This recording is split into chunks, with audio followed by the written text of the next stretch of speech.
राजधानी भोपाल के खस्ताहाल सड़कों की मरम्मत करने के लिए वजारत शहरी तरक्यात ने फैसला किया है। नगर निगम, सीपीए और पीडब्ल्यूडी के तहत आने वाले 4,566 किलोमीटर लंबी सड़क की मरम्मत को लेकर वजीर बराए शहरी तरक्यात भूपेंद्र सिंह ने अफसरान के साथ मीटिंग की और 1 माह में काम को मुकम्मल करने का अहकाम जारी किया है।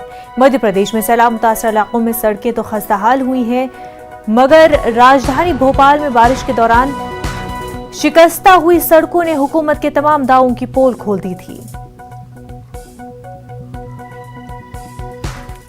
भोपाल की सड़कों की समीक्षा बैठक की है और जो नगर निगम और सीपीए की सड़कें हैं इसके बारे में हमने निर्देश दिया है कि 1 तारीख से सभी सड़कों पर कार्य प्रारंभ किया जाए जो नगर निगम और सीपीए की सड़कें हैं, और अक्टूबर माह 1 माह का समय हमने दिया है।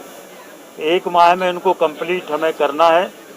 जहां पर टोटल रिपेयरिंग होना वहाँ टोटल रिपेयरिंग होगी, जहां पर पैच में होना वहाँ पर पैच में होगा। पर अक्टूबर माह में भोपाल की पूरी सड़कें ठीक करने का अभियान चलेगा, ये निर्णय हम लोगों ने लिया है।